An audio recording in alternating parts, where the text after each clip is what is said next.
Hello বন্ধুরা, চলো আজকে আবার একটা নতুন ভিডিও নিয়ে চলে এসেছি। আজকে বানালাম এগ রোল। চলো দেখতে থাকো পুরো ভিডিওটা।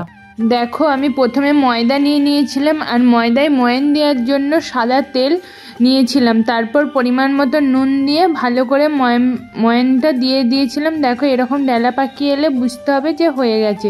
তারপর জল দিয়ে ভালোভাবে মাখিয়ে নিয়েছিলাম। চলো মাখিয়ে নিই। দেখো, আমার পুরোপুরি মাখানোও হয়ে গেছে। এরপর এটাকে আমি ওই 20 মিনিটের মতো রেস্টে রাখবো। ওর মধ্যে আমি এখানে শসা কুচি, পেঁয়াজ কুচি করে নিয়েছিলাম। আর তারপর দেখো, আমি ডোগুলোকেও বানিয়ে নিয়েছি। দেখো, আমরা বাড়িতে 3 জন থাকি, 3টে করেছিলাম। এরপর দেখো, ভালো করে সাদা তেল নিয়ে এরপর আমি ওই ডোটাকে ভালো করে বেলে নেব। বেলে নেওয়ার পর দেখো, যতটা পাতলা পারবো বেলে নেব। আর আমি জানো তো ভালো বেলতে পারি না, আমার 4 চৌকো হয়ে যায়, আমার সমান বেলা হয় না, মানে গোলটা আমি করতেই পারি না। তারপর দেখো, আমি গ্যাস জেলে একটা তাওয়ার মধ্যে বসিয়েও দিয়েছি।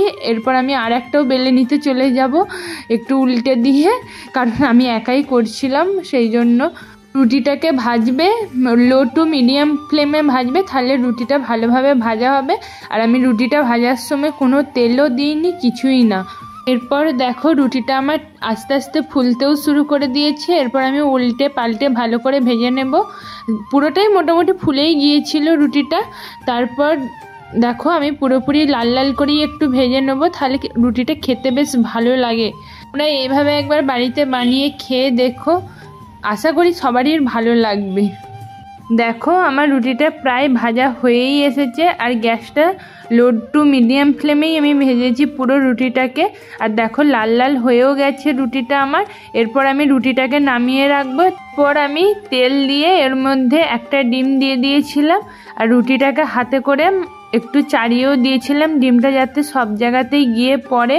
তারপর দেখো, এরপর আমি উল্টে নেব, উল্টে পাল্টে আর একটু ভেজে নেব রুটিটাকেও। রুটিটা তো তখন তেল দেওয়া ছিল না, ওই জন্য একটু বেশি পরিমাণেই তেল দিলাম। দিয়ে দেখো, আমার মোটামুটি ভাজা হয়েই গেছে।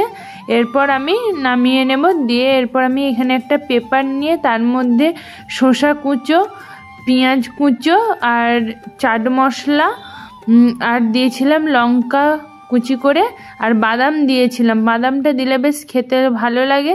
আর দেখো, এখানে আমি লঙ্কাটা কাঁচির করে কাটছি, কারণ হাতে করে কাটলে হাত জ্বালা করে, সেই জন্য আমি কাঁচিতে করেই কেটে নিয়েছিলাম লঙ্কাটা।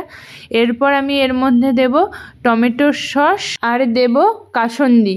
কাসুন্দি দিয়ে একবার খেয়ে দেখো শুধু। আর লেবু দিতে পারো, কারণ আমি এখানে লেবু দিই না, এই দুটো সস দিয়েছিলাম সেই জন্য আর লেবুটা দিইনি।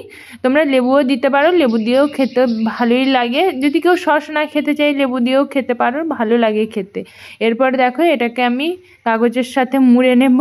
আর আমার মোড়াটা দেখেছি আমি কীরকমভাবে মুড়ি। চলো, হয়ে গেছে। এরপর তোমাদের দাদাভাইকে দিয়ে চলে আসি।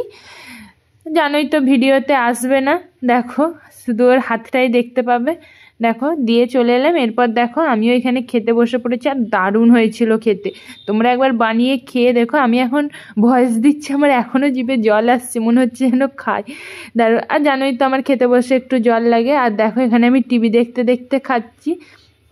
চলো, আজকের ভিডিওটা এখানেই শেষ করছি। সাবস্ক্রাইব করে দিও। আর কীরকম ভিডিও দেখতে চাও অবশ্যই কমেন্টে জানিও। নেক্সট ভিডিওতে দেখা হবে। টাটা।